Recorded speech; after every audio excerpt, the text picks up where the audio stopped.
Assalamualaikum warahmatullahi wabarakatuh. Selamat datang di Partai Gelombang Rakyat Indonesia. Partai ini ditakdirkan lahir di tengah krisis global berlarut akibat pandemi COVID-19. Tapi kami justru datang berbagi mimpi besar menjadikan Indonesia sebagai 5 besar dunia. Itu adalah perwujudan dari amanat para pendiri bangsa untuk ikut serta melaksanakan ketertiban dunia. Kami yakin mimpi besar itu akan menjadi sumber energi kolektif kita sebagai bangsa untuk mengejar ketertinggalan dan menutup jurang yang menganga lebar antara potensi yang sangat besar dengan pencapaian yang sangat kecil. Langit kita terlalu tinggi, tapi kita terbang terlalu rendah. Berapa jarak antara mimpi besar itu dengan realitas kita hari ini? Untuk menempuh jarak itulah, kita harus merumuskan arah baru Indonesia sebagai peta jalan masa depan, mengkonsolidasi seluruh potensi kita dalam semangat kolaborasi, dan meledakkan kemampuan inovasi kita untuk menemukan terobosan-terobosan besar baru. Sebagai partai yang berasas Pancasila, kami mengajak seluruh rakyat Indonesia untuk bergabung bersama Partai Gelombang Rakyat Indonesia atau Partai Gelora Indonesia untuk menciptakan gelombang sejarah baru menuju 5 besar dunia. Wassalamualaikum warahmatullahi wabarakatuh. Saya Anies Mata, Ketua Umum Partai Gelombang Rakyat Indonesia.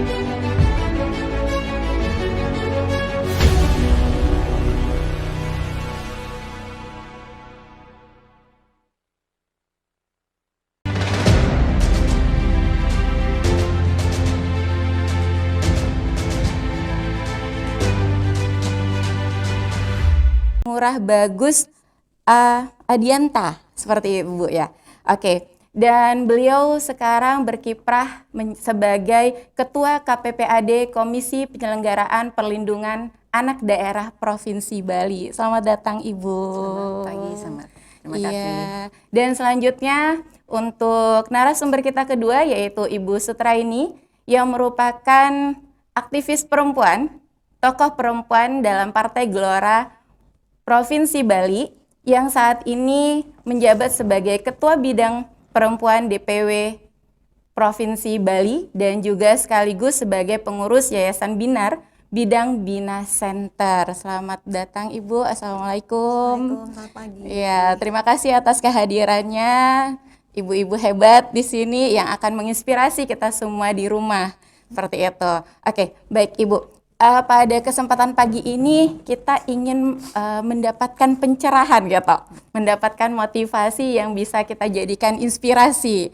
Nah, sekarang masih di momen bulan Agustus yaitu momen Hari Kemerdekaan.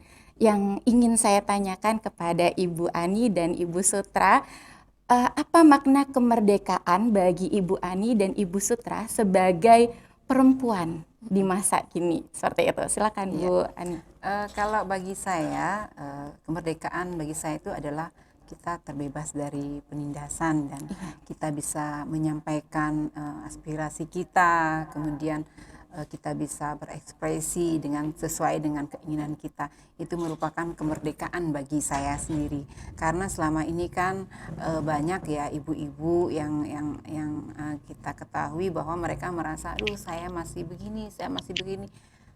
Ayo kita loh yang menyemangati diri kita. Benar. Saya bisa. Seperti itu. Jadi ibu-ibu itu sebenarnya semua tuh serba bisa, tergantung kembali kepada diri masing-masing. Jangan kita melemahkan diri kita. Jadi sebenarnya ibu-ibu tuh semua tuh kuat loh, tahan banting. Benar, nggak boleh underestimate berarti Bu ya. Benar. Gitu. Oke, itu dari makna kemerdekaan dari Ibu Ani. Selanjutnya makna kemerdekaan dari Ibu Sutra sebagai seorang perempuan, seperti itu. Ya, baik, terima kasih Mbak Mia. Saya mungkin ingin mengawali dari sesuatu yang sifatnya mungkin lebih umum ya. Tapi dari keumuman ini sebetulnya sangat jelas terlihat kemerdekaan bagi perempuan itu seperti apa.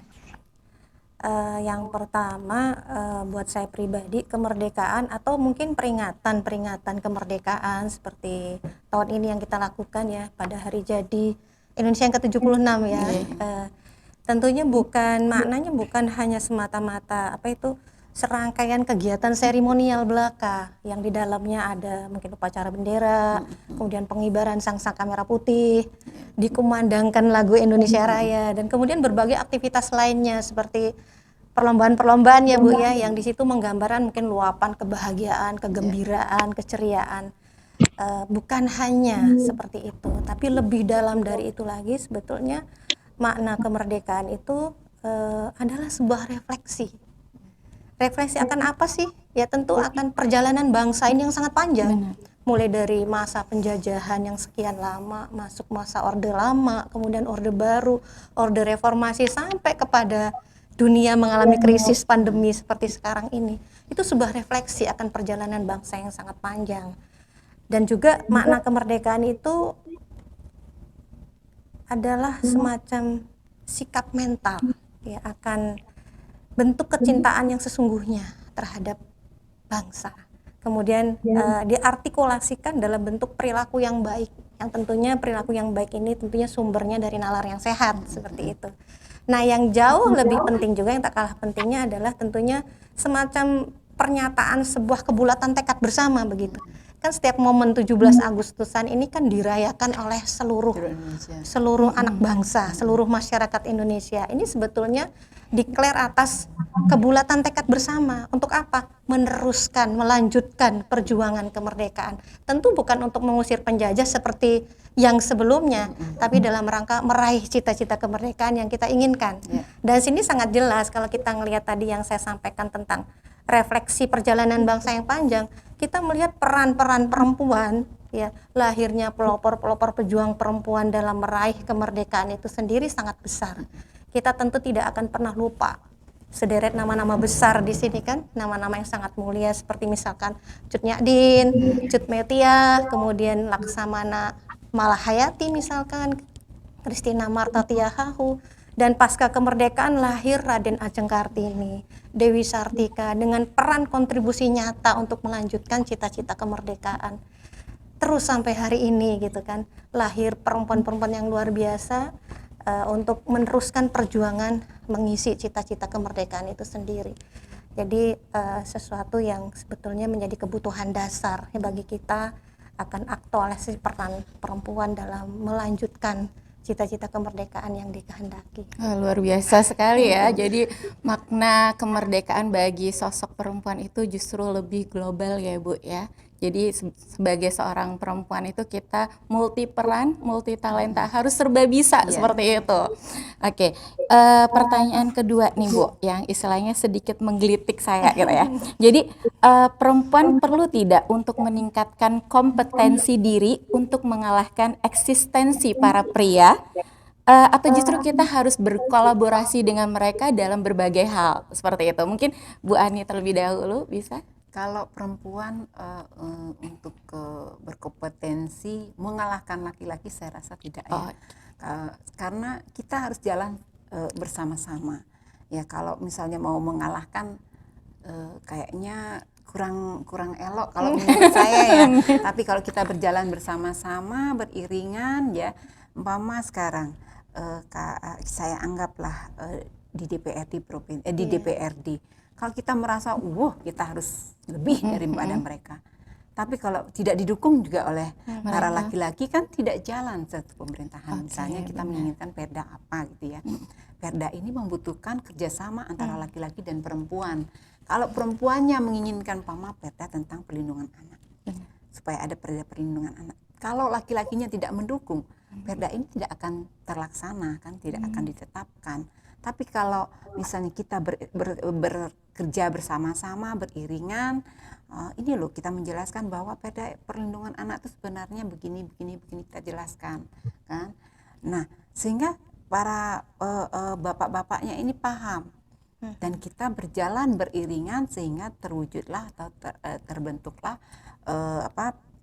perda perlindungan anak. Kalau kita mau menguasai itu kayaknya Tidak gitu ya. Jangan, Oh ya. ya. Tapi perlu meningkatkan kompetensi diri. Perlu Oh. banget. Meningkatkan kompetensi diri ya, meningkatkan ini apa namanya, untuk kemajuan kita sendiri itu perlu sekali. Perlu sekali. Karena bagaimanapun kalau kita seorang perempuan kan selalu dianggap nomor 2. Benar. Ya, kan Nah, selama benar ini sekali. dianggap nomor 2.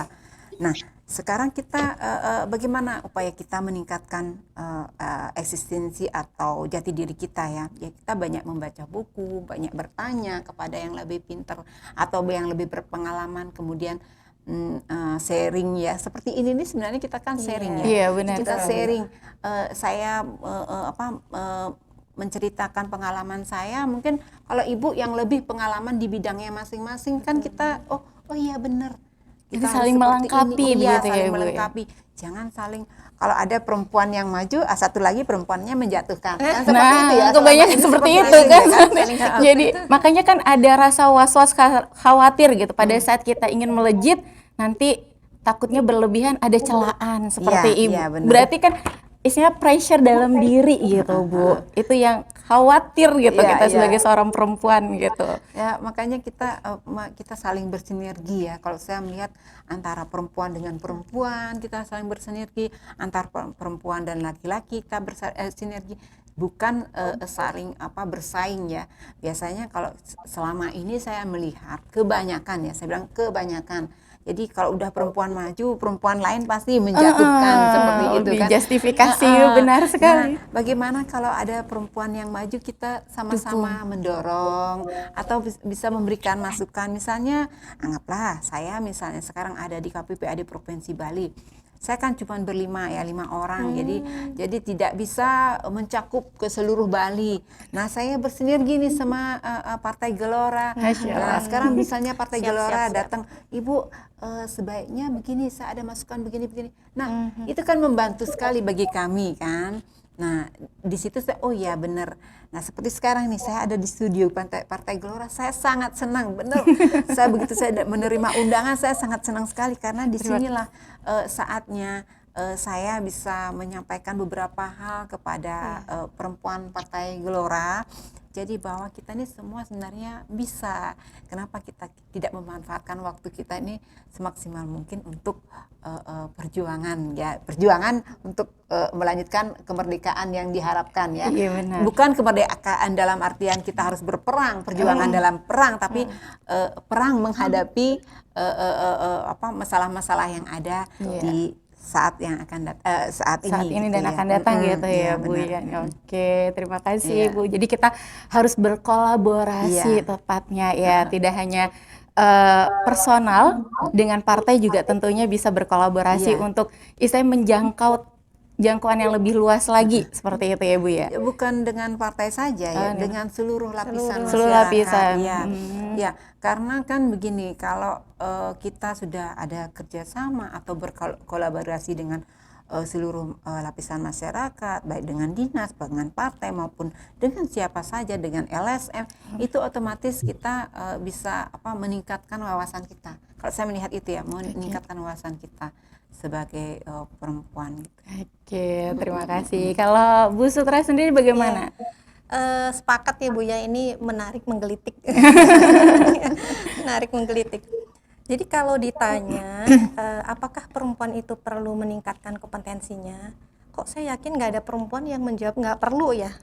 Iya, Pasti kita akan menjawab perlu gitu. Kenapa perlu? Karena bicara tentang apa istilahnya ruang aktualisasi diri untuk mengisi kemerdekaan itu kan sangat luas sekali, sangat luas, dan semua ruang-ruang yang akan kita masuki dalam bentuk aktualisasi diri mengisi meraih cita-cita kemerdekaan ini jelas membutuhkan kompetensi. Hal yang paling basic saja, misalkan peran sebagai ibu rumah tangga misalkan ya, peran domestik kita sebagai ibu rumah tangga. Siapa bilang ini tidak membutuhkan kecerdasan macam-macam ya, kecerdasan intelektual, kecerdasan emosional dan seterusnya. Apalagi bicara dalam tanda petik ibu sebagai ibunya generasi, Masya Allah. ya kan, dia yang akan menyiapkan lahirnya generasi-generasi hebat masa depan buat bangsa ini. Bagaimana bisa seorang ibu yang tidak memiliki kompetensi itu bisa mendorong, memajukan, memastikan anak-anaknya itu menjadi generasi-generasi hebat masa depan, kan seperti itu. Kalau kita bicara lebih luas lagi peran di luar gitu ya, sebagai anggota masyarakat, sebagai masyarakat di satu bangsa, luar biasa. Ruang berkiprah dan berkarya itu sangat luas. Ini tentu tidak akan bisa dilakukan oleh seorang perempuan kalau dia tidak terus ya berusaha untuk meningkatkan kompetensi dirinya. Itu. Saya ambil satu contoh lagi. Kalau kita bicara misalkan dari sebuah partai politik ya, partisipasi perempuan dalam politik misalkan, ini satu ruang yang sangat-sangat ya membutuhkan kompetensi bagi perempuan gitu untuk berkiprah di situ. Tapi memang betul seperti yang disampaikan Ibu Ani Asmoro tadi, bukan untuk menjadi rival bagi laki-laki yang semangatnya adalah semangat menghabisi. Semangat habisi itu bapak-bapak gitu, habisin, bukan, tapi semangat kolaborasi. Bukankah kita diciptakan ini seperti Allah Tuhan yang Maha Kuasa ini menciptakan semua yang ada di alam semesta untuk hadirnya sebuah keseimbangan, hadirnya sebuah harmonisasi.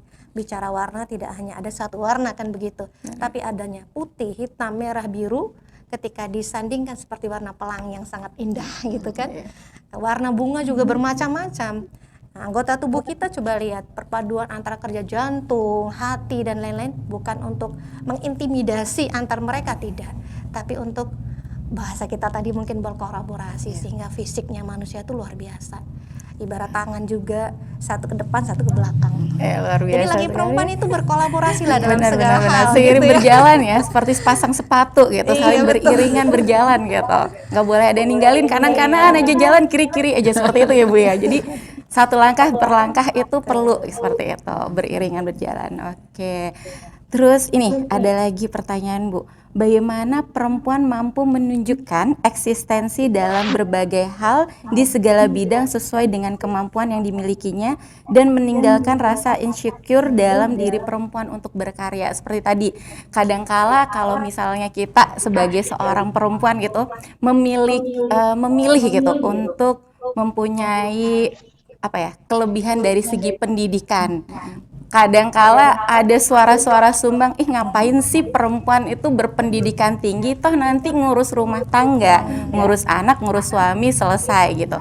Tapi pada saat ada seorang perempuan yang memilih dia bekerja karena dia mempunyai kompetensi dirinya, itu ada yang mengatakan, kok kerja sih gitu, terus anak-anak sama suami di rumah siapa yang ngurus, seperti itu. Ada pula yang dia bertitel tinggi tetapi dia milih, ya udah deh aku ngurus suami sama anak aja di rumah. Tapi tetap aja selalu ada justifikasi dari luar, titel tinggi kok jadi ibu rumah tangga. Nah, ini menghadapinya seperti apa? Monggo Ibu Asmoro atau Ibu Sutra, silakan. Ibu Ani boleh? Mungkin kalau itu kan kalau saya melihat itu pilihan ya. Misalnya detail tinggi tapi dia harus dia memilih untuk di rumah, itu kan pilihan. Tapi seorang ibu rumah tangga, kalau bagi saya tuh ibu yang luar biasa beratnya ya Bu ya. Ibu rumah tangga inilah seperti yang dibilang tadi sama Ibu, bahwa dia tuh tugasnya besar sekali. Dialah yang akan menciptakan bagaimana generasi penerus bangsa berikutnya seperti apa. Berat sebenarnya sebagai seorang ibu rumah tangga. Tidak ada sekolah ibu rumah tangga atau tidak ada sekolah sebagai orang tua. Benar. Nah, Perlu dibuat sepertinya Bu. perlu dibuat. Iya, perlu buat ya. Benar. Tidak ada namanya sekolah untuk orang tua. Jadi begitu lahir ya kita harus bagaimana mendidik anak-anak kita. Nah, tadi saya lupa. Jadi menghilangkan rasa insecure dalam diri. Kalau kita sudah punya kompetensi tinggi nih, kita mau berkarya. Kadang-kadang kan kita takut gitu. Saya milih jadi pekerja aja deh, wanita karir. Tapi selalu ada suara sumbang. Terutama seperti itu kan mengatakan, anaknya kasihan ya di rumah masih kecil seperti itu. Terus nggak ada yang ngurus apa gimana seperti itu. Mungkin kalau saya bisa menambahkan ya. Itu kan tergantung diri kita masing-masing. Pertama kita komitmen dulu dengan pasangan kita, ya. Pasangan kita, kalau pasangan kita ya biarlah saya yang bekerja, kamu urus anak-anak, kan beda lagi. Tapi walaupun sebagai ibu rumah tangga itu kerjaan tuh 24 jam, ya Mbak. Kemudian walaupun sebagai ibu rumah tangga kita kan tidak hanya dia mengurus anak, tapi kita juga membantu suami dengan bekerja dari rumah. Ada yang kerja online, ada yang membuat kerajinan, misalnya jual tas, jual masker, itu kan bisa kerja dari rumah. Itu juga membantu suami. Tapi kalau kesepakatan misalnya boleh kamu kerja, tapi kamu tidak boleh meninggalkan tugas dan kewajibanmu sebagai ibu rumah tangga, misalnya seperti itu. Kembali ke diri kita. Kalau sudah ada kesepakatan seperti itu, bagaimana kita yang mengatur waktunya? Misal pagi bangun tidur kita sudah mengerjakan tugas sebagai ibu rumah tangga sebelum ke kantor, ya, memasak, menyiapkan makanan, sarapan, segala macam. Kita bagi tugas lah dengan suami dan anak-anak. Bagi siapa yang mengerjakan apa, siapa yang mengerjakan apa, kan tidak semua perempuan yang mengerjakan, kan seperti itu. Ini kan kesepakatan dari awal. Tapi di awal sudah dibicarakan gitu ya, komitmennya seperti apa. Misalnya contoh ya, sebelum kita berangkat kerja kita sudah siap sarapan untuk anak-anak. Kemudian saya kasih contoh umpamanya yang saya alami sendiri, kesepakatan dari awal saya dengan suami bahwa saya akan tetap beraktivitas, saya tidak bisa di rumah full 100%, tapi ya seperti tadi komitmen kita berdua, kita tidak melupakan tugas kita sebagai ibu rumah tangga. Siapkan sarapan segala macam. Anak-anak dulu waktu kecil-kecil saya titip di TPA. TPA itu dekat dengan kantor saya, jadi anak-anak aman di TPA. Bukan berarti tempat pembuangan anak ya, tapi tempat menitipkan anak ya. Selama kita bekerja kita aman, aman, merasa tenang gitu ya, Bu. Kita merasa tenang. Kemudian kita pilih-pilih juga tempat penitipan yang sesuai lah dengan ini kita ya, yang aman, yang nyaman. Kemudian kita lihat bagaimana sebelum kita titipkan, kan pasti kita tanya-tanya, Bu, bagaimana tempat ini, apakah sudah sesuai dengan keinginan kita. Ada fit and ada pun kan kebetulan kemarin TPA itu dekat kantor saya, di sebelah utara kantor saya. Jadi begitu saya mau ke kantor, saya titipkan anak sana dengan mereka sudah makan di rumah, kemudian saya siapin juga makan dari rumah, mereka juga dapat makan di TPA itu. Pulang kantor saya ambil. Jadi walaupun saya waktu itu ada pembantu rumah tangga, itu kan sifatnya hanya membantu pekerjaan saya, bukan saya serahkan kepada mereka, kan seperti itu. Nah, artinya apa? Kita ini ada kesepakatan lah dengan pasangan kita bahwa kita sama-sama bekerja tapi tidak melupakan tugas kita sebagai ibu. Gitu. Oke, ini pengalaman pribadi ya, Bunda, Masya Allah. Luar biasa sekali. Nah, kalau Bu Sutra sendiri bagaimana? Ini menyambung, menambahkan gitu ya, karena masing-masing pastinya punya pengalaman, punya cerita di balik semua yang dilakukan.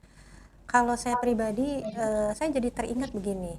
Tadi sudah saya sampaikan di awal ya, bahwa sebenarnya salah satu makna hakiki harusnya dari kemerdekaan itu kan sebuah pernyataan kebulatan tekad bersama. Untuk apa sih? Untuk meneruskan perjuangan meraih cita-cita kemerdekaan. Karena apa? Karena pada saat proklamasi proklamasi kemerdekaan dikumandangkan saat itu, dinyatakan saat itu, kan bukan berarti selesai sudah urusan bangsa ini gitu. Tapi merupakan awal dari perjalanan bangsa ini sesungguhnya meraih cita-cita kemerdekaan yang sudah dituangkan gitu kan di dalam pembukaan Undang-Undang Dasar 1945. Ini kebulatan tekad bersama untuk apa? Untuk menyelesaikan semua persoalan-persoalan yang akan dialami bangsa ini. Dan itu kan membutuhkan peran serta kolaborasi yang apik gitu ya antara perempuan dan laki-laki tentunya di sini. Nah, kalau kemudian seperti yang ditanyakan Mbak Mia tadi itu, saya pribadi mungkin begini memikirnya, itu tidak bisa dilepas dari residu yang ditinggalkan mungkin dari budaya patriarki bisa jadi, kemudian dari salah pola asuh gitu di sebuah keluarga, atau memang ada kasus-kasus yang terjadi di masyarakat di mana ketika perempuan itu berkarir dan lain-lain, ternyata di dalam keluarganya itu terjadi sesuatu yang tidak baik, dia menjadi pribadi atau istri atau ibu yang kurang gitu ya, bisa satu sisi menjalankan tugas-tugas lainnya, tanggung jawab moralnya di peran-peran domestiknya bisa jadi, sehingga muncul stigma negatif seperti itu bisa jadi. Nah, menghadapi hal seperti itu tuh seperti apa gitu ya. Nah, saya teringat dengan hak saya pribadi nih Bu Ani Asmoro ya, sebagai bentuk apa ya, saya berusaha untuk memotivasi diri ya. Kita semua kan di masa pandemi ini coba terus bertahan ya, menjalani kehidupan, tapi tetap punya satu spirit yang positif gitu ya, bahwa di balik hujan itu pasti akan kembali muncul terangnya matahari kan, seperti itu. Cuman berapa lama kita nggak tahu. Nah, salah satu yang saya lakukan suka mendengar satu pelajaran-pelajaran positif, dan ada satu pakar yang saya sangat suka untuk mengikuti gitu ya, itu namanya Bang Rani Badri Kalianda gitu ya. Saya jadi teringat gitu atas satu video beliau yang sempat saya dengar gitu ya, dari pertanyaan tadi. Kalau kita menghadapi sebuah stigma negatif seperti itu, katakanlah itu lahir dari sebuah latar belakang kasus dan lain-lain ya, itu semua seperti yang disampaikan Bu Ani, nanti itu semua kembali kepada diri kita. Semua kembali pada diri kita. Bahwa kita mau bagaimana dan seterusnya itu sebetulnya tidak tergantung kepada cuaca di luar dari diri kita, tidak tergantung dari sesuatu yang keluar dari luar diri kita, tapi semua kembali kepada apa yang ada pada diri kita. Yang penting di sini adalah ketika seseorang, misalkan seorang Mia, memutuskan untuk meraih pendidikan setinggi mungkin gitu ya, dia punya tujuan untuk apa itu dilakukannya. Pastikan tujuan itu adalah sebuah kebaikan gitu kan, disertai dengan itu tadi kan aktualisasi dengan perilaku yang baik, bersumber dari nalar yang sehat seperti itu kan. Nah, fokus kepada tujuan ya. Beliau mengatakan itu bahwa apa yang kita pikirkan itu adalah apa yang kita rasakan, bahwa pikiran kita itu adalah doa kita, seperti itu. Apa yang kita pikirkan itu adalah apa yang kita rasakan, dan pada saat itu kita akan menjadi medan magnet gitu, yang akan menarik partikel-partikel kecil di sekitar kita, dan yang akan ditarik adalah sesuatu yang sama gitu. Ketika lahir karena stigma negatif itu mempengaruhi diri kita, kita menjadi goyang terhadap tujuan yang ingin kita raih, padahal itu adalah sebuah kebaikan gitu ya.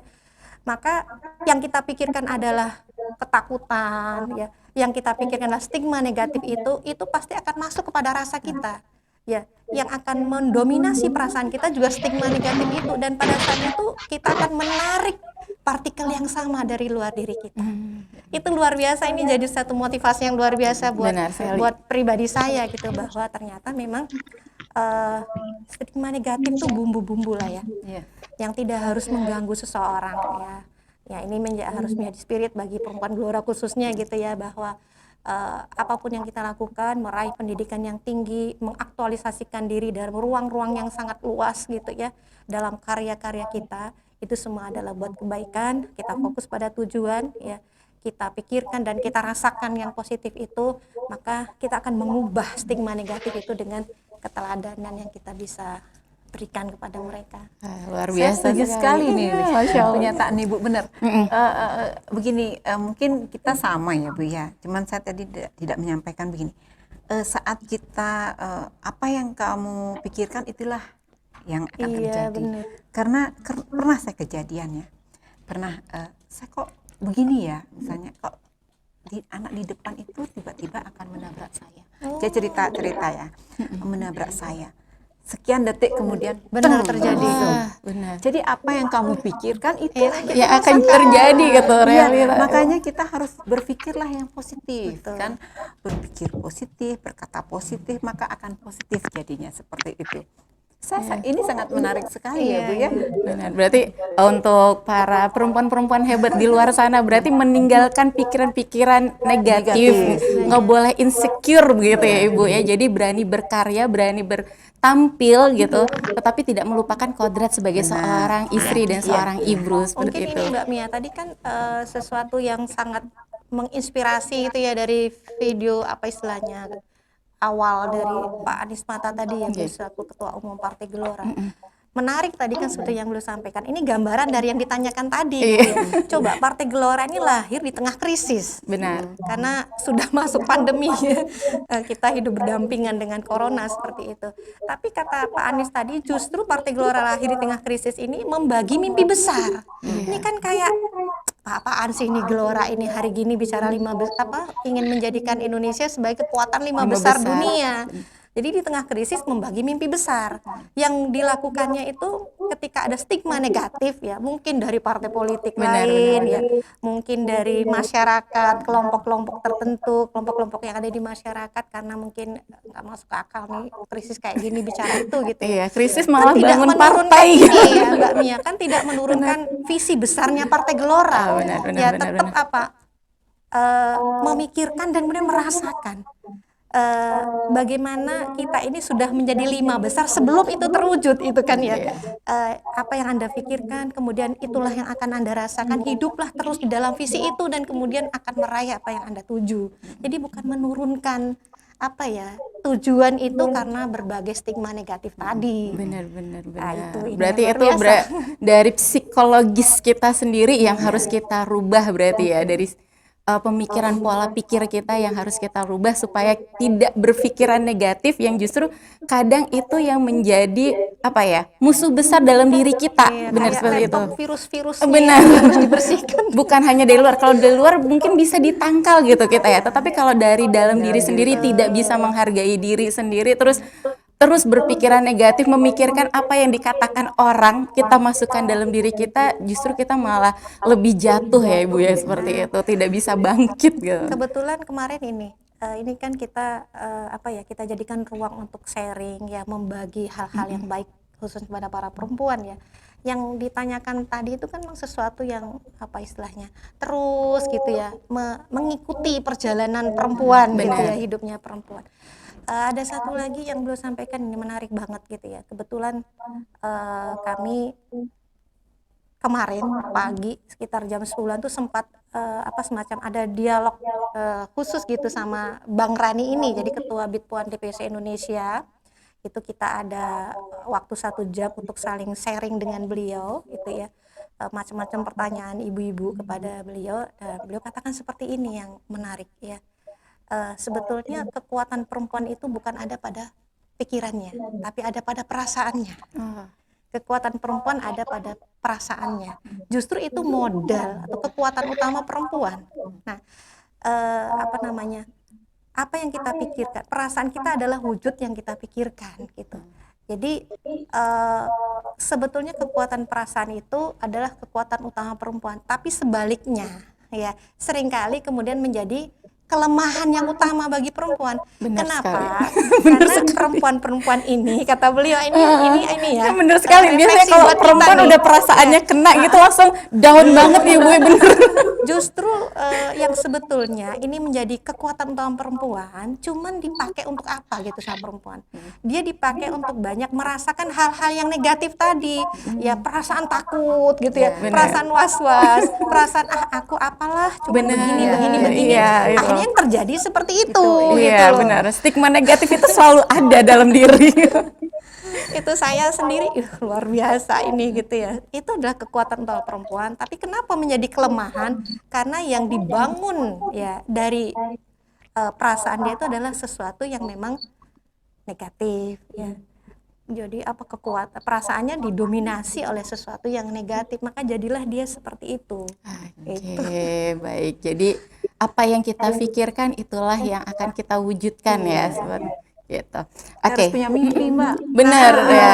Tujuan tadi benar dari goalnya apa yang mau di ini gitu. Oke, ada mimpi Bu Ani yang masih belum terwujud banyak ya Bu pasti. Ya, banyak sebenarnya, tapi dari mimpi-mimpi saya itu memang sudah banyak yang menjadi kenyataan. Wah, ya. Makanya luar biasa. Saya sambil baca-baca buku gitu ya. Kamu tuh harus bermimpi, kan kata orang tuh bermimpi setinggi langit. Loh itu mungkin loh itu mungkin terjadi loh itu. Nah yang lumayan jangan tinggi-tinggi nanti jatuhnya sakit. Nah itu dia tinggi-tinggi jatuhnya sakit, benar. Tapi kan kita ya bermimpilah sesuai dengan kemampuanmu. Misalnya saya pengen seperti ini. Nah, Bagaimana cara mewujudnya, ya kita kerja keras kan Betul, begitu. iya. Nah akhirnya beberapa yang mimpi saya tuh berhasil menjadi kenyataan. Makanya kita harus bisa bermimpi. Kalau menurut saya kita harus bisa bermimpi. Berani bermimpi gitu ya Bu ya. Salah satunya Ibu bisa menjadi anggota dewan 2 periode itu. bersama yang rata-rata kalau yang saya tahu ya di anggota dewan itu didominasi oleh para Laki-laki. lelaki seperti itu. Iya. Jadi berani tampil gitu tuh kalau saya masih belum mimpi Bu. tapi saya rasa gini Agak loh, Mbak. ketakutan juga. Begini, waktu periode pertama itu kan saya pengganti antar waktu ya. Jadi saya masuk di tahun 2002 sampai 2004. Itu saya satu-satunya perempuan dan paling muda di antara Luar biasa.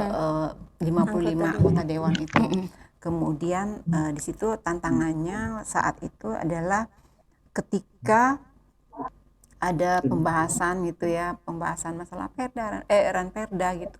Jadi kita dianggap tidak mampu. Nah, kemudian ke periode berikutnya ada empat perempuan. Nah, di situ juga perjuangan kita kan sangat luar biasa ya. Di situ kita bisa membuat perda tentang HIV/AIDS. Di situ bagaimana waktu itu para laki-laki yang 54 itu menyatakan itu kan yang HIV/AIDS itu kan 10 tahun kemudian baru kita kelihatan positifnya segala macam. Itu kan omongan mereka waktu itu. Tapi setelah kita menjelaskan bahwa di saat Anda melakukan hubungan dengan yang bukan pasangan Anda, kemudian Anda terjangkit virusnya, kemudian yang kena itu bukan Anda saja, tapi pertama istri, ya kan, istrinya, istri sahnya.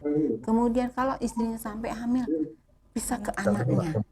Nah, dari situlah akhirnya para teman-teman kita yang di DPR itu bisa, oh iya benar. Nah, kita berkolaborasi sehingga lahirlah Perda tersebut gitu. gitu. Nah, di situ kita harus bekerja bersama-sama. Jadi kita tidak bisa kerja sendiri, Wak. Dari kita yang 4 orang, kita bisa melahirkan perda untuk menyelamatkan para perempuan dan anak kan di situ. Jadi kalau kita perempuan tidak mengerti dan tidak memahami tentang permasalahan perempuan, bagaimana kita memperjuangkan? Benar-benar. Soalnya terkadang kita lihat di luaran sana banyak perempuan yang apatis terhadap peraturan perundang-undangan, apatis terhadap pemerintahan yang ada saat ini. Sudahlah itu urusannya pemerintah, sudah kita yang penting jalani hidup kita happy aja, bahagia, selesai. Padahal kan tidak sesimpel itu gitu. Kita justru perlu untuk aware terhadap permasalahan-permasalahan di masyarakat seperti ini. Salah satunya itu berkolaborasi dengan berbagai elemen ya. Salah satunya mungkin di partai seperti itu.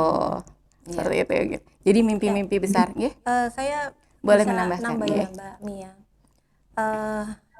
Tadi diingatkan gitu oleh Bu Ani Asmoro tadi, apalagi beliau punya pengalaman 2 periode ya, luar biasa itu untuk kita serap.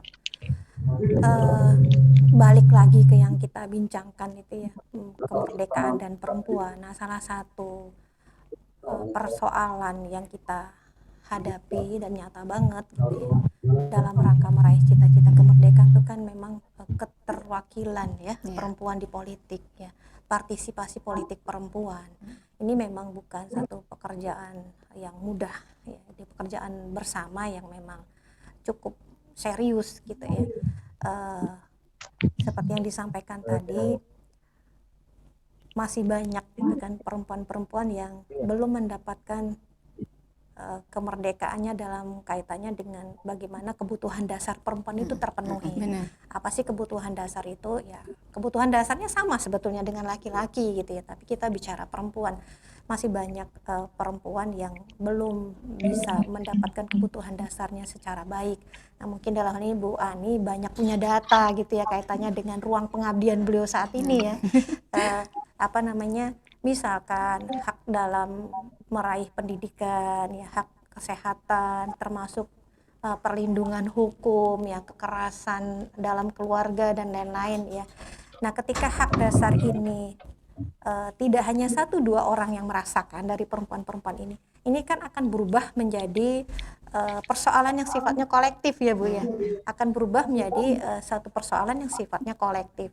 Dan ketika ini berubah menjadi satu persoalan yang sifatnya kolektif, ini tentu dibutuhkan banyak instrumen gitu untuk memastikan bagaimana kebutuhan dasar perempuan ini bisa mendapatkan hak sesuai dengan yang seharusnya. Nah, salah satu instrumen penting itu adalah partai politik, maksudnya keterwakilan gitu ya, keterwakilan perempuan di partai politik, dan untuk bisa menghadirkan perempuan-perempuan ini di parlemen itu tidak bisa tidak melalui sebuah partai politik gitu Benar ya. sekali. Karena apa? Karena itu tadi bagaimana? Mungkin perlu semacam ya memang ya lahirnya undang-undang yang memastikan bagaimana hak-hak dasar perempuan itu semakin bisa diberikan sesuai dengan yang seharusnya. Ya perlu legitimasi hukum di sini. Dan itu mungkin bisa diperjuangkan oleh bapak-bapak, tapi kembali lagi gitu ya, yang tahu tentang kebutuhan Benar, kita benar. pasti Yang kita tahu sendiri lebih gitu itu ya. para perempuan ya, Iya, yang lebih tahu gitu. beratnya mengandung sambil bekerja, Benar. misalkan begitu ya, itu Benar, siapa? benar, benar. Yang tahu beratnya tantangan seorang ibu rumah tangga bekerja ketika anaknya kecil dan lain-lain, itu siapa? Pasti kita perempuan. Apa yang dibutuhkan pada saat itu oleh perempuan, kenyamanan lingkungan kerja, kepastian fasilitas dan lain-lain, itu hanya bisa dirasakan sesungguhnya oleh para perempuan itu sendiri dan harus diperjuangkan oleh mereka sendiri. Benar-benar. Gitu. Jadi Iya, benar. keterwakilan di parlemen seorang perempuan itu penting berarti Penting ya. sekali, Oh. iya. Makanya saya pikir kalau makin banyak perempuan yang terwakilkan, jadi akan makin banyak perjuangan yang perlu diperjuangkan ya. Jadi akan kebutuhan perempuan itu yang paham itu adalah perempuan sendiri. Gitu. Iya, jadi makanya kita bisa menyuarakan hati para perempuan gitu ya Tapi dengan PR-nya memang luar biasa ya Bu ya, soalnya memang harus ada peran edukasi yang terus menerus. Iya, benar, Karena sekarang ini kan kita juga berhadapan kepada perempuan, sebetulnya dia pemilih terbanyak gitu ya. benar. Tapi kemudian masih belum muncul sebuah kesadaran dan kebutuhan bahwa yang tahu akan kebutuhan perempuan adalah perempuan sendiri, sehingga kalau mohon maaf dalam pemilu gitu ya, suaranya bukan untuk perempuan. Iya. Rata-rata mengalirnya kepada suara ke laki-laki ya. Makanya dibilang kita bekerja di lingkungan yang didominasi laki-laki. Padahal kita perempuan perlu juga mewakilkan diri kita di parlemen untuk banyak sekali kebijakan-kebijakan yang mungkin kebijakan itu underestimate para perempuan gitu. Jadi banyak kebijakan yang perlu kita angkat ya untuk melindungi para perempuan, terus membangkitkan semangat para perempuan untuk bergabung atau lebih aware terhadap permasalahan-permasalahan di masyarakat seperti itu. Oke, Ibu Ani, Ibu Sutra, mungkin ada sedikit dari perempuan-perempuan hebat di rumah yang mungkin ingin bertanya, bisa raise hand mungkin atau bisa di chat room-nya. Ada yang ingin bertanya kah? Kita buka 2 pertanyaan. Silakan.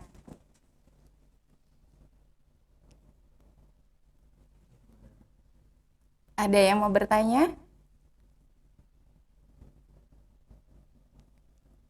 Mungkin bisa ditampilkan slide Zoom-nya di layar. Belum ada yang bertanya?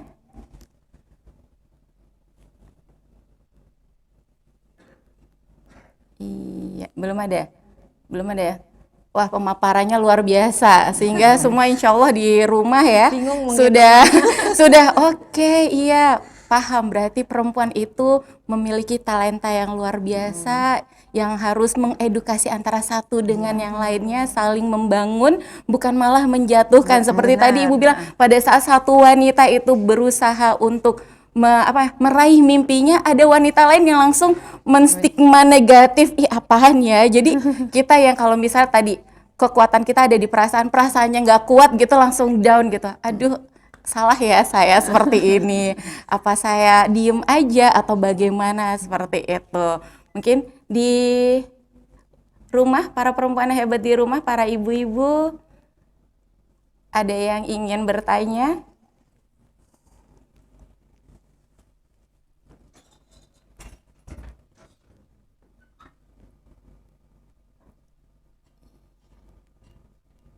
Iya, kita lihat di situ. Wah, banyak sekali ya. Iya. Silakan, mungkin ada ibu-ibu yang ingin bertanya terkait dengan materi kita pada obrolan kita, bukan materi ya, obrolan kita pada pagi hari ini yaitu perempuan dan kemerdekaan. Apa sih menurut ibu-ibu kemerdekaan bagi seorang perempuan? Merdeka untuk mendapatkan Ada pertanyaan. tunjangan dari suami mungkin. Sudah ya? Oh, dijeda dulu. Oke. Oke, berarti sambil menunggu ya, mungkin ada yang mau reng-reng dulu pertanyaannya, kita jeda dulu dengan Ada pertanyaan. video berikut ini. Silakan.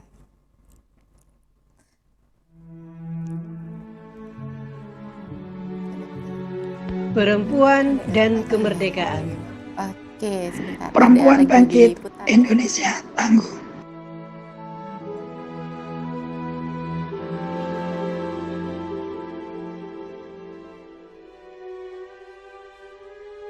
Berkontribusi memajukan bangsa.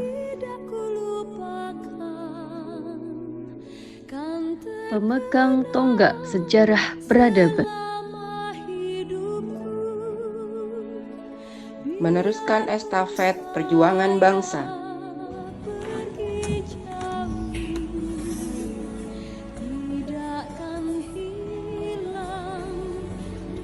Mewujudkan generasi berdedikasi tinggi bagi negeri.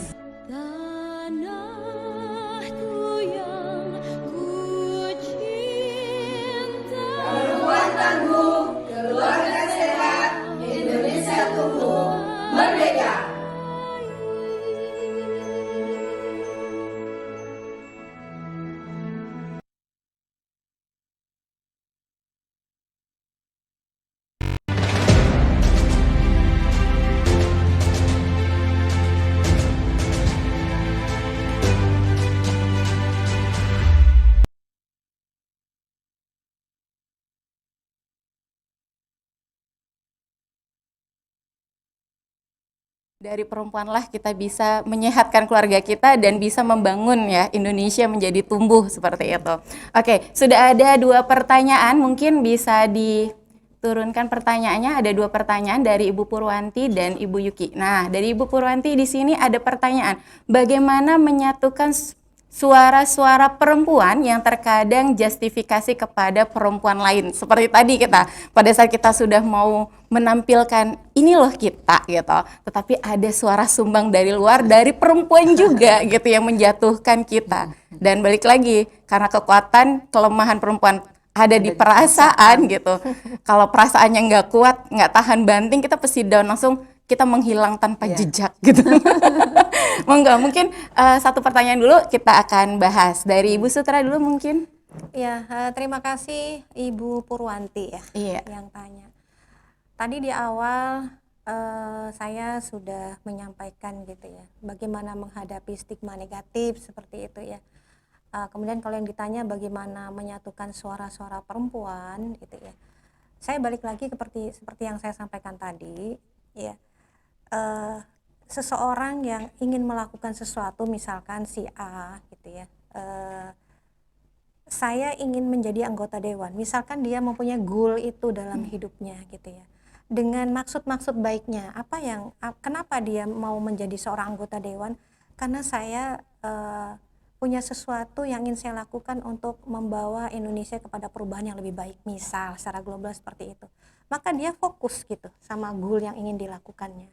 Dan kemudian dia pikirkan apa yang ingin diraihnya itu, dan kemudian yang paling penting tadi dirasakannya, yang maka dia hidup dengan visi ya, visi dia sudah menjadi anggota dewan sebelum dia menjadi anggota dewan, karena kan diafirmasi terus saya adalah seorang anggota dewan bla bla bla dengan maksud-maksud baik dia, itu semua akan menjadi obsesi dia, akan selalu dia pikirkan dan kemudian dia rasakan itu semua. Nah, itu istilahnya Bang Rani tadi itu ya, dia sudah menjadi anggota dewan sebelum dia seorang anggota dewan beneran gitu ya. Berarti saya harus berpikiran positif apa mimpi saya. Jadi Oke. fokus kepada goalnya gitu, dan itu benar sekali, saya sangat sepakat dengan apa yang beliau ungkapkan. Dan luar biasanya beliau menyebutkan yang meraih medali emas pada Olimpiade Tokyo kemarin ya, Gracia sama Apriani ya, itu adalah 2 orang yang sempat di coaching sama beliau. dia sudah menjadi juara sebelum beneran meraih medali emas. Masya Allah. Gitu. Dia punya obsesi bagaimana bisa menyumbangkan medali emas ya untuk nama Indonesia gitu ya. Itu dia pikirkan dan kemudian dia rasakan ya. Dia sudah mendapatkan medali emas itu sehingga istilahnya dia sudah menjadi juara sebelum itu. Nah, terkait dengan stigma negatif tadi ya. Ketika kita berperilaku seperti itu, kita ini diibaratkan akan menjadi medan magnet yang akan menarik gitu kan partikel-partikel atau energi-energi yang ada di sekitar kita, dan itu pastinya menarik sesuatu yang sama. Dan pada saat kita seperti ini, beliau katakan begini, nggak perlu banyak-banyak kampanye orasi dalam ungkapan kata-kata verbal, karena kata-kata non-verbal itu yang lebih mendominasi semuanya. Anda akan menjadi medan magnet dan Anda akan menarik suara-suara perempuan itu sangat banyak. Jadi memang fokus kepada sesuatu yang berasal dari diri.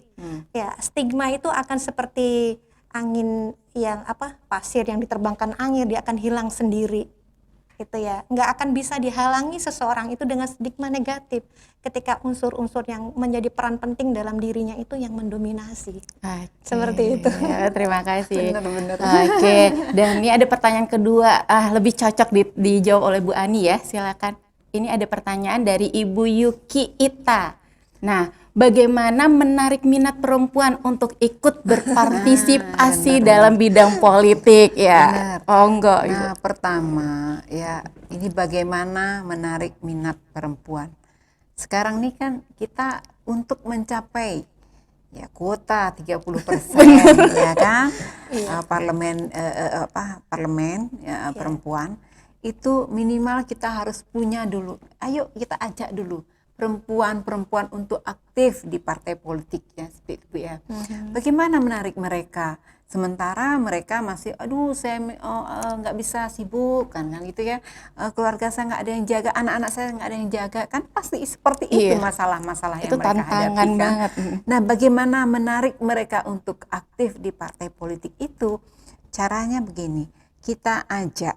Misalnya beberapa orang yang memang sudah terbiasa dia di organisasi, misalnya aktif di pengajian seperti itu ya, kemudian ada di beberapa organisasi, kita ajak mereka untuk bergabung dulu di partai politik.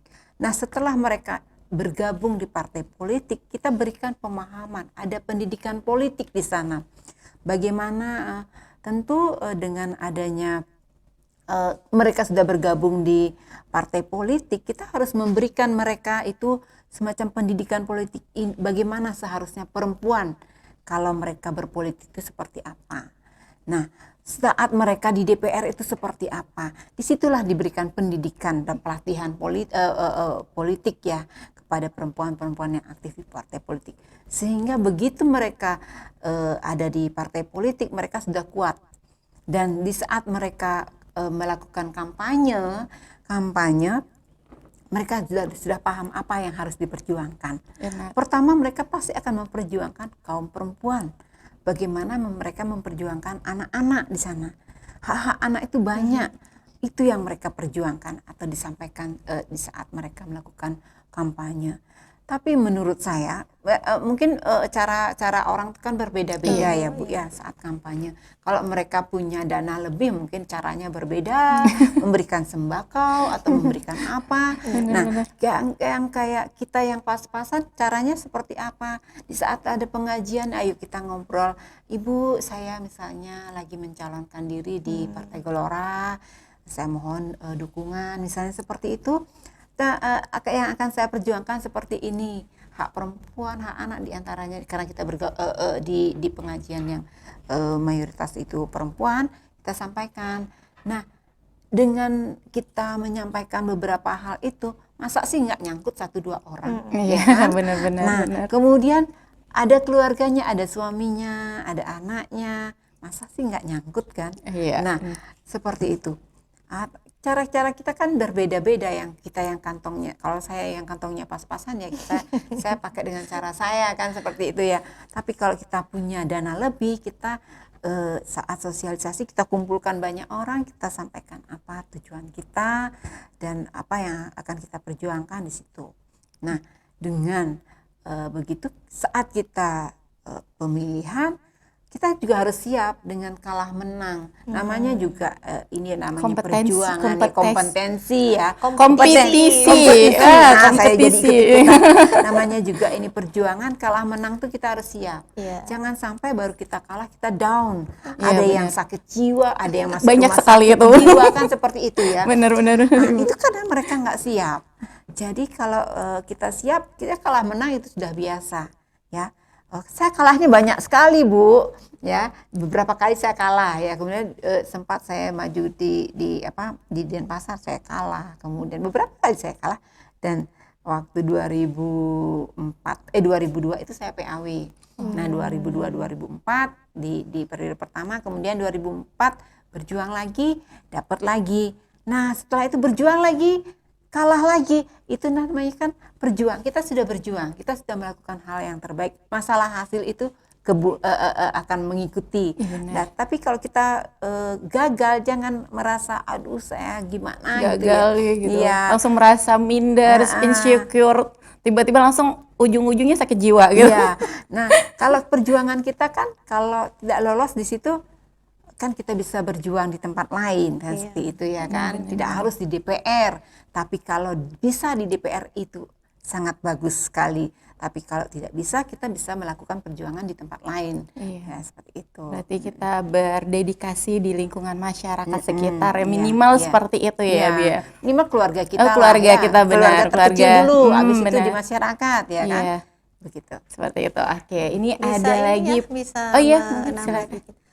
Kalau ditanya tentang bagaimana cara menarik ya minat orang untuk perempuan khususnya untuk partisipasi politiknya, kalau saya sangat meyakini bahwa semua yang dilakukan oleh seseorang itu pasti berawal dari mindset ya, Bu ya. Iya. Cara pandang gitu. Nah, berarti di sini yang perlu kita terus dorong dan lakukan semakin besar, dan bukan hanya tugas partai politik tertentu ya. Ini mesti berkolaborasi dengan mungkin organisasi-organisasi, dengan komunitas-komunitas. Maksud saya gini, menjadikan proses edukasi itu sebagai jalan utama. Ya. Kenapa orang tidak berminat untuk melakukan sesuatu? Ya karena memang belum punya pemahaman gitu ya, yang benar terkait dengan itu. Kalau dia belum memahami akan sesuatu, tentu dia tidak akan muncul kesadaran dan sampai merasa bahwa memang butuh gitu ya. Perempuan tuh butuh gitu ada di partai politik. Perempuan tuh butuh ada di parlemen untuk apa dan seterusnya dan seterusnya dan seterusnya. Nah, ini berawal dari satu hal yang sangat basic, yaitu berawal dari mindset, cara pandang dia. Dan itu tugas banyak orang gitu ya. Partai politik pastinya. Kalau Gelora ya mungkin core utamanya, pintu utamanya melalui bidang perempuannya gitu ya, melakukan semacam edukasi, pencerahan politik gitu ya kepada kaum perempuan. Tapi tentu tidak hanya menjadi PR-nya partai politik saja, kita bisa bersama dengan komunitas ya yang dipimpin oleh Ibu Ani Asmoro dan seterusnya ya, karena memang sangat penting perempuan ada di parlemen itu sangat penting. Sudah kita bahas tadi di awal gitu. Kalau kita kalau seandainya tidak ada perempuan di parlemen, itu siapa yang memperjuangkan hak-haknya perempuan dan anak kan seperti itu. Karena yang tahu apa hak-haknya perempuan, hak anak ya, bagaimana apa yang harus dilakukan itu kan perempuan itu sendiri. Kalau tidak mereka siapa lagi kan ya, Bu ya.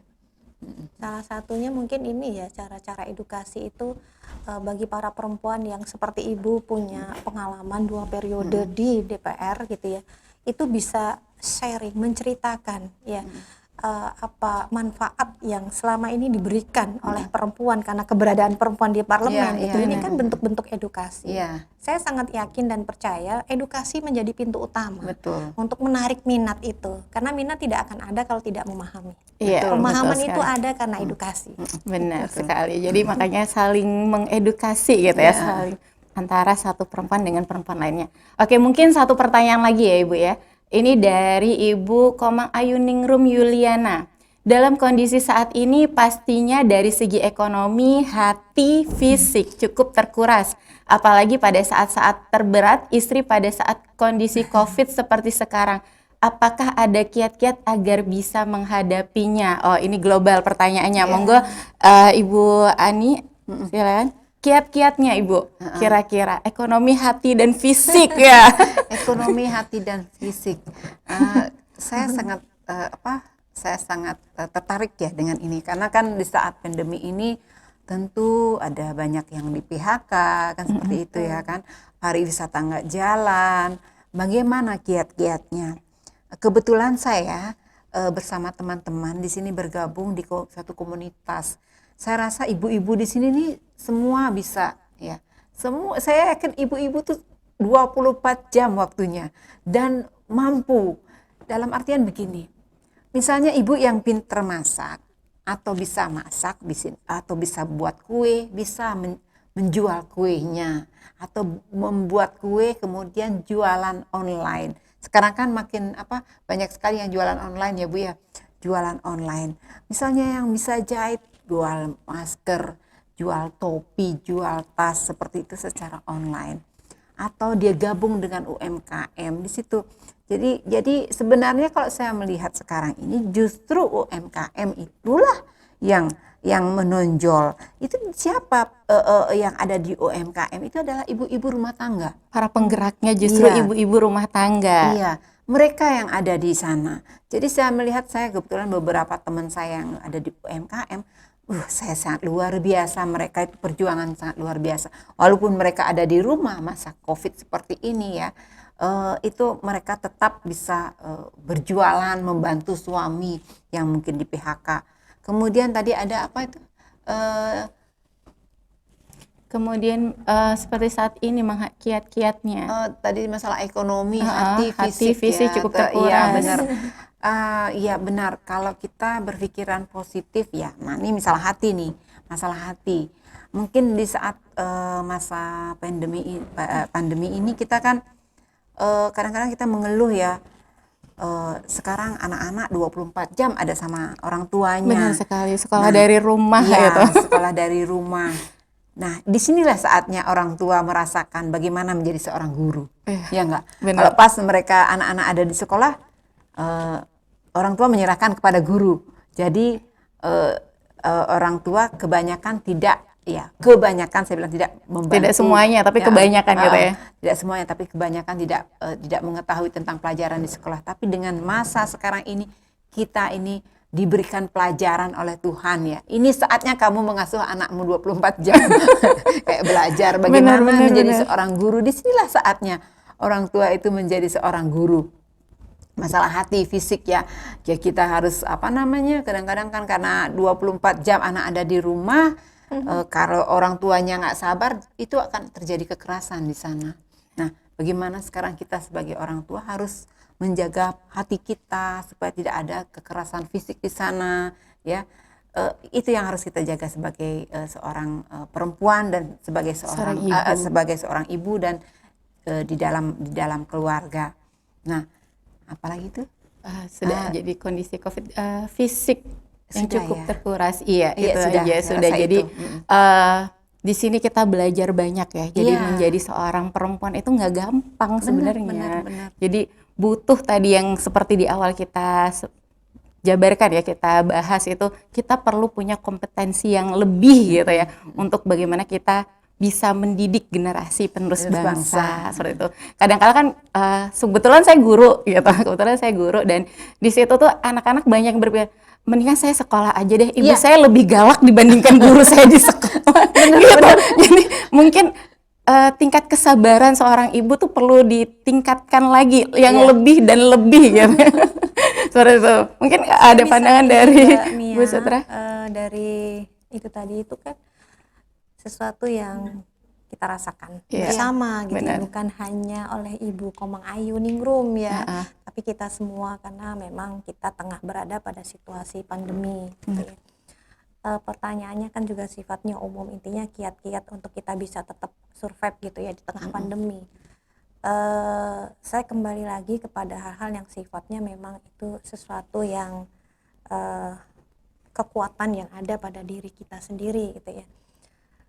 Dalam situasi apapun, kalau kita minimal punya 3 kelayakan ya dalam diri kita ya, sekaligus itu akan jadi kekuatan, maka dalam kondisi apapun seseorang itu akan tetap strong dan struggle gitu ya. Bahkan saya sempat lihat gitu ya di YouTube itu, ada orang yang punya usaha di tengah pandemi justru omsetnya naik. Iya, Bukan usaha pulsa gitu ya, kan karena semua berbasis online ya, bukan. Ya usaha makanan kalau saya nggak salah gitu ya. Bukan tidak mungkin kan di tengah situasi apapun. Kalau kita punya 3 kelayakan itu akan menjadi kekuatan langsung di dalam diri seorang. Yang pertama mungkin menurut saya itu yang pertama memang kelayakan intelektualitas ya. Kerennya tadi kita bicara kompetensi intelektual gitu ya. Ini terus diasah bagaimana kita menjadi seorang perempuan yang cerdas, terus cerdas, kecerdasannya bertambah. Nah, apabila ini terus bertambah kecerdasannya, maka dia akan bisa apa ya istilahnya punya daya tahan yang luar biasa, memerankan dirinya dalam segala perannya dalam situasi apapun. Nah, itu tadi kan dalam kondisi pandemi sebagai ibu rumah tangga. Nah, yang pertama terus tambah kecerdasan itu. Bukan di tengah pandemi menjadi tidak belajar gitu ya, untuk memberikan asupan kepada kadar kualitas otak kita gitu ya. Terus yang kedua itu kelayakan mental ya. Jiwa itu kan buat saya tuh ibarat kemudi ya. Ibarat kemudi, ibarat setir gitu ya. Kemudi setir dalam mobil itu ya kita yang mengendalikannya. Belok kemana mobilnya dan lain-lain. Kalau ada polisi tidur atau apalah gitu ya di jalan yang kita lalui, kita yang mengendalikan itu semua. Bukan situasi yang dari luar yang akan mengendalikan kita. Itu kalau kita punya kelayakan yang kedua, yang sekaligus akan jadi kekuatan kita, kekuatan mental gitu. Nah, yang sangat penting juga dari ini adalah kekuatan spiritual. Ya, ini yang akan menjadi benteng utama. Insya Allah nggak akan stres gitu ya. Bukan berarti nggak mikir ya, bukan berarti nggak sempat down, tapi downnya nggak sampai lama-lama gitu ya. Jadi kehilangan arah, nggak didera rasa putus asa, karena dia punya kekuatan spiritual. Kepada anak-anak nggak jadi pelampiasan gitu ya. Kan banyak orang tua yang Mbak Mia sebagai guru ya punya ini di sini, banyak orang tua yang mengeluh gitu ya ketika daring gitu ya. Kapan sih anak-anak masuk gitu? Itu jadi 3 kelayakan ini sekaligus akan jadi 3 kekuatan dalam situasi apapun. Ketika perempuan itu mengaktualisasikan dirinya dalam berbagai momen, dalam berbagai situasi, insya Allah dia akan terus dalam ininya ya, dalam rel yang dia luar biasa. 3 kekuatan apa tadi Ibu? Intelektual pastinya gitu ya, terus mental dan spiritual. Luar biasa. Jadi ketiga kekuatan itu harus kita bangun dalam diri kita sebagai seorang perempuan. Nah, terima kasih mungkin yang sudah bertanya ya. Cukup banyak pertanyaan. Wah, ini ada satu lagi. Boleh nggak Bu? Satu lagi. Oke, dari Ibu Ruju Rahayu. Assalamualaikum moderator. Waalaikumsalam Ibu Ruju. Izin bertanya. Pengalaman pribadi mengajak ibu-ibu, apalagi ibu-ibu pekerja untuk berkontribusi di masyarakat. Alasannya kebanyakan tidak dapat izin suami. Nah, ini tadi kita sudah sempat bahas ya Ibu ya. Terus takut mengganggu pekerjaan kantor atau takut waktu untuk keluarga atau urusan domestiknya terganggu. Nah, pertanyaannya, bagaimana sih tipsnya membagi waktu untuk ibu-ibu rumah tangga agar bisa membagi waktunya antara pekerjaannya di rumah maupun di kantor dengan berkontribusi di lingkungan masyarakat? Luar biasa sekali pertanyaannya. Terima kasih Ibu Ruju. Ya, monggo Ibu Ani silakan tips and triknya. Terima kasih.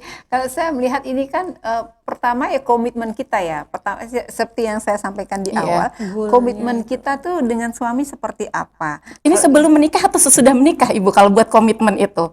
Sebaiknya sebelum menikah. Oh, sebelum menikah. Ya, sebaiknya sih sebelum menikah. Komitmennya seperti apa? Kalau komitmennya sebelum menikah, misalnya saya izin mau tetap beraktivitas atau dengan bekerja ke kantor misalnya. Nah, oke.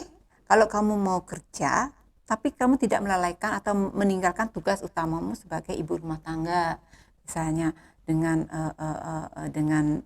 aktivitasnya. Siap misalnya, ada perjanjian.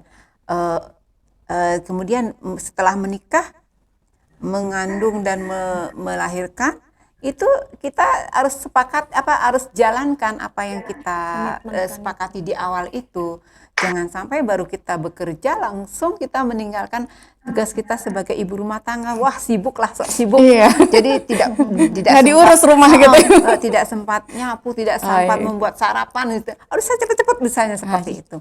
Nah, itu kan komitmen sudah dilanggar. Iya, Nah, bagaimana itu kan kesepakatan awalnya itu yang harus kita sepakati, itu kembali ke diri kita masing-masing. Kalau saya mau bekerja, saya mau mendidik anak saya dengan baik, saya mau melakukan aktivitas di masyarakat, itu komitmen kita sebenarnya, Bu ya. Nah, kemudian kalau kita melihat komitmen di awal, saya sudah bekerja, kemudian saya tidak meninggalkan tugas saya sebagai ibu rumah tangga dan sebagai seorang ibu, saya sudah jalankan menyiapkan sarapan, ikut membantu suami dalam bekerja, kemudian bermasyarakat seperti apa, tetap melakukan aktivitas di masyarakat, misalnya di saat ada kejadian misalnya ada pengajian, ibu-ibu siap lakukan pengajian. Misalnya kalau saya ada kematian dan kita harus datang saat ada upacara ngaben, saya datang. Jadi aktivitas itu tetap berjalan, itu kembali kepada diri kita masing-masing. Kalau kita tidak yang namanya aktivitas, aduh saya punya anak, nggak bisa beraktivitas di masyarakat, atau itu kan kembali ke diri masing-masing sebenarnya. Kalau misalnya Anda merasa Anda adalah seorang perempuan, saya sanggup melakukan semua ini, pasti bisa. Seperti itu. Jadi ini yang ditanya, bagaimana cara kita mengajak perempuan lain juga, perempuan lain yang supaya bisa sama-sama berkontribusi di lingkungan masyarakat. Kalau untuk diri kita sendiri kan tadi Bu, komitmen di awal dengan pasangan, terus istilah komitmen kita pribadi dengan diri kita. Nah, menularkannya dengan menularkannya dengan kebetulan saya ini baru menularkan nih Bu. Luar biasa, benar. Karena ada satu organisasi, jadi saya mengajak ibu-ibu yang kebetulan sebagai ibu rumah tangga, saya ajak untuk ikut di dalam organisasi kemasyarakatan. Di situ saya jelaskan bahwa ini apa saja di organisasi kemasyarakatan ini, apa saja tugasnya, apa saja yang dilakukan. Saya mengajak dan mereka ikut di dalam kegiatan itu, di organisasi itu, dan mereka tertarik. Karena apa? Karena kita jelaskan dari awal. Ini loh, organisasi ini seperti ini. Atau seperti yang tadi Ibu sampaikan, di partai itu seperti ini. Kalau kamu ikut di partai politik, siapa yang memperjuangkan hak perempuan dan anak di DPR, di legislatif nantinya, kalau tidak kamu sendiri? Kita berikan pemahaman apa itu partai politik. Iya, kita memberikan edukasi apa itu partai politik, apa itu hak-hak perempuan, hak anak. Itu kita sampaikan kepada mereka sehingga mereka tertarik. Begitu mereka tertarik, nah di sini lagi diberikan pendidikan politik ya Bu ya, pendidikan politik kepada para perempuan yang sudah ikut bergabung di dalam organisasi kemasyarakatan maupun di partai politik, itu kembali kita berikan pemahaman ya, edukasi. Jangan segan-segan memberikan edukasi kepada mereka, karena semakin banyak kita mendengar, semakin banyak kita membaca, semakin banyak kita sharing, kita akan lebih paham dan lebih kuat ya di dalam pemahaman kita terhadap perjuangan untuk perempuan di lingkungan masyarakat seperti itu. Jadi balik lagi kita memberikan contoh, menyampaikan tujuan, visi misi kita gitu ya. Kenapa perempuan itu harus untuk mendedikasikannya dirinya selain di keluarga juga di lingkungan masyarakat seperti itu. Kita juga memberikan contoh tentunya ya Ibu ya, supaya jangan sampai kita mengedukasi orang di luar gitu, ayo kita gabung di organisasi ini, kamu aja nggak bisa gitu, jangan sampai berarti kita perbaiki diri sendiri seperti itu ya, memberikan contoh secara tidak langsung. Mungkin Bu Sutra ada ingin menambahkan? Cukup ya. Cukup, karena sebetulnya pertanyaan tadi ada sangat terkait dengan sesuatu yang kita bincang-bincangkan di awal. Sebelum Jadi dia kalau dari pertanyaan awal. begini, saya sendiri ya baliknya kepada pertama dan utama itu unsur-unsur edukasi. Bagaimana kita mencerdaskan dia bahwa perempuan itu punya punya peran yang tidak hanya di domestik saja sebagai ibu, sebagai istri, tapi dia adalah makhluk yang menjadi bagian dari anggota masyarakatnya, dan situ dia punya tanggung jawab terhadap masyarakatnya. Dia adalah satu warga masyarakat dari satu bangsa yang dia punya tanggung jawab sebagai warga masyarakat bangsa di situ. Nah, ini kan semua dia bisa memahami tanggung jawabnya itu ya karena ada proses edukasi, ya munculnya minat. Nah, persoalan kiprah misalkan ya dia mau berkiprah di mana itu kan balik ke dirinya. Dia merasa bisa di mana, punya apa dan pasnya di mana itu kan sudah sangat personal banget sifatnya. Tapi kalau terkait dengan keterwakilan tadi itu, ini kan ruang yang memang sangat minim sekali ya masih ya Bu ya. Karena mungkin perempuan itu sudah sangat terstigma gitu ya oleh bahwa perempuan tuh istilahnya politik itu kotor, di dalamnya itu tukang suap atau apa gitu ya. Perempuan yang mungkin jiwanya lembut dan lain-lain kayaknya terlalu keras kalau masuk dunia itu. Ini kan mungkin ke distract dengan stigma negatif seperti itu sehingga para perempuan ini menjauh gitu dari itu. Nah, kembali lagi untuk mengajak mereka tampil itu kan balik lagi ke persoalan edukasi. Balik lagi ke edukasi. Kadang-kala kita ada satu pernyataan gitu ya. Kalau kita ingin mendekati seseorang maka dekatilah hatinya gitu ya. Jadi pada saat sudah kita dekati hatinya maka apapun yang kita sampaikan pasti akan mereka akan mengikuti, tertarik seperti itu. Jadi mungkin jawabannya dekati hatinya ya Bu Ruju. Seperti itu. Oke, nah ini yang terakhir nih, bincang-bincang kita pada pagi hari ini. Mungkin ada kesimpulan dari Bu Ani Asmoro terkait dengan perempuan dan kemerdekaan itu harus seperti apa yang setelah kita bincangkan tadi gitu. Monggo Ibu. Ya, saya hanya ingin menyampaikan bahwa kita selaku perempuan itu kita sangat kita harus berjuang semaksimal mungkin. Jadi kita perempuan jangan merasa diri lemah. Kita sebenarnya bisa, cuman bagaimana kita menguatkan diri kita dulu. Kita kuatkan diri kita dengan banyak belajar, membaca, juga mendengarkan orang-orang ataupun banyak sharing. Jadi kita kuatkan diri kita. Kemudian bagaimana kita berjuang ke depan itu tergantung ya kita tuh bagaimana kita kalau kita merasa diri lemah tetap ya kita merasa aduh saya nggak bisa. Jangan pernah melemahkan diri sendiri. Kita harus kuat. Saya yakin kita ini semua bisa. Namanya ibu-ibu dimanapun 24 kerjanya 24 jam. Kalau saya bisa bicara itu 24 jam kerja dan bisa selesai semua. Urusan anak, urusan rumah tangga, kemudian urusan pekerjaan yang bekerja, urusan bermasyarakat itu bisa dilakukan. Saya yakin perempuan semuanya bisa. Mari kita sama-sama berjuang sesuai dengan kemampuan kita, sesuai dengan ranah kita di mana kita berjuang semaksimal mungkin. Dan itulah bagi saya itulah kemerdekaan bagi kita, perjuangan kita itu belum selesai, ya kan? Bagaimana kita menciptakan anak-anak kita sebagai generasi penerus bangsa yang baik dan bermartabat seperti itu. Jadi melangkah bersama ya, beriring merapatkan barisan para perempuan-perempuan ini ya gitu. Silakan Ibu Sutra mungkin kesimpulan dari perempuan dan kemerdekaan ini. Buat para perempuan ya, tentunya termasuk saya di dalamnya. Jadi buat para perempuan tidak akan muncul sebuah keselarasan ya, keseimbangan, kemajuan dalam hidup dan kehidupan dalam klaster yang paling kecil, apakah keluarga, masyarakat, dan kemudian lebih luas lagi dalam skup satu bangsa, itu tidak akan mungkin ada kalau tidak ada kolaborasi yang cantik gitu ya antara laki-laki dan perempuan ya. Maka kemudian sudah sangat mutlak ya sifatnya bagi para perempuan itu untuk terus meningkatkan kompetensi dirinya, kompetensi intelektualitasnya, kemudian kelayakan mentalnya, kelayakan spiritualitasnya gitu ya.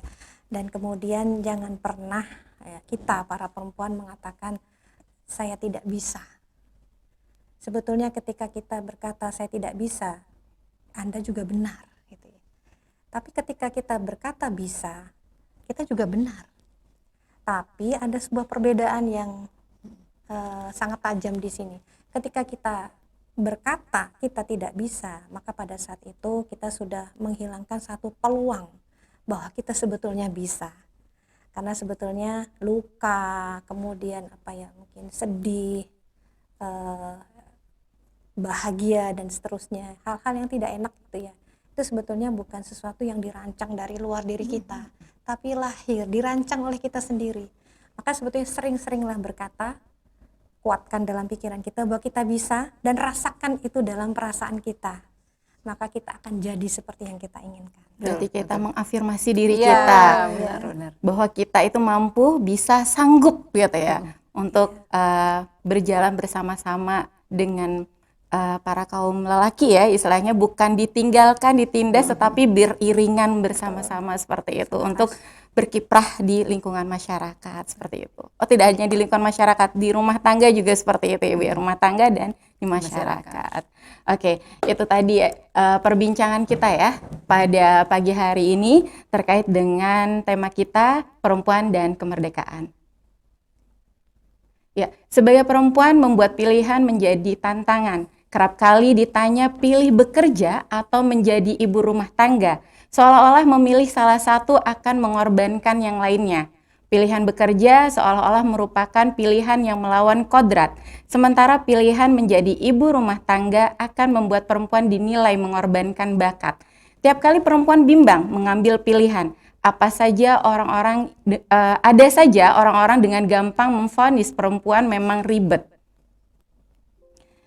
Kami bukan makhluk yang ribet, juga tidak ingin ribet. Cara pandang dunia atas perempuan yang membuat kami bertimbang lebih banyak saat harus mengambil pilihan. Jika kami bimbang atau ribet, percayalah itu hanyalah akibat, bukan pembawaan. Mari tegaskan satu hal, perempuan itu multiperan dan semuanya hadir dengan tuntutan. Tidak ada satupun dari kita yang kekurangan pekerjaan, menjadi pengurus komite di sekolah, aktif di kegiatan pengajian di lingkungan, bekerja dari rumah dengan jam kerja yang fleksibel dan beragam bentuk lainnya. Di era digitalisasi teknologi ini, perempuan bekerja dalam berbagai bentuk dan aktivitas yang bervariasi, dan itu artinya jumlah perempuan berkarya di negeri ini luar biasa besar. Tapi dukungan yang diberikan baik dari lingkungan maupun kebijakan seringkali tidak sepadan dengan kontribusi yang perempuan berikan. Kita perlu mendorong lebih banyak lagi kebijakan yang berpihak kepada perempuan, bukan sekedar untuk menyesuaikan dengan tuntutan zaman, tapi untuk mengembangkan potensi setiap perempuan. Bukan untuk sekedar mendapatkan uang, tetapi lebih menjadi teladan. Bukan hanya mendukung perekonomian, tetapi menjalankan hak asasi yang melekat pada diri setiap perempuan. Ya, memang bukan hal yang mudah tentunya, karena tekanan muncul bukan hanya dari lingkungan sekitar bahkan terdekat, tapi juga dari keraguan dalam diri yang kerap membuat perempuan didera perasaan bersalah. Apapun karya yang kita lakukan di luar peran sebagai ibu, terkadang memunculkan kekhawatiran. Sudahkah kita menjadi ibu yang baik? Padahal ibu yang bekerja, berapapun waktu, jelas tetap ibu sepenuh waktu. Memang ada lebih banyak tantangan, tapi bukan berarti kita tidak bisa merasa bahagia ketika melakukan keduanya.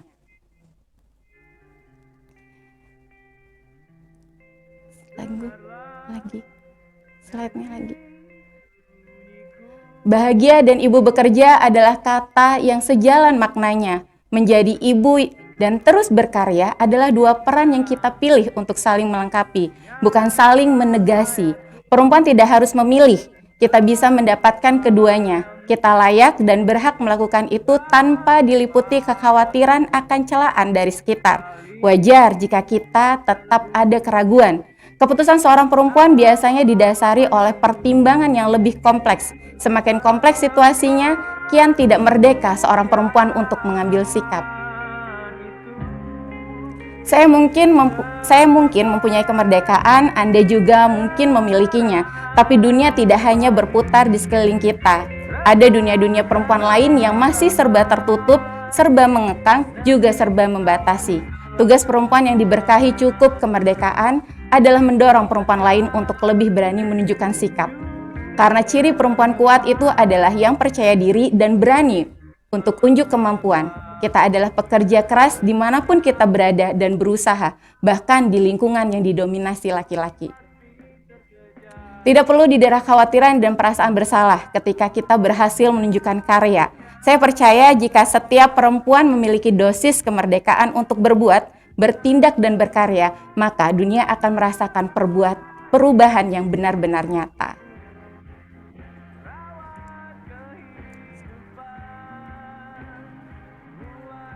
Ya, terima kasih Ibu. Saya kembalikan lagi kepada MC kita, Ibu Latif.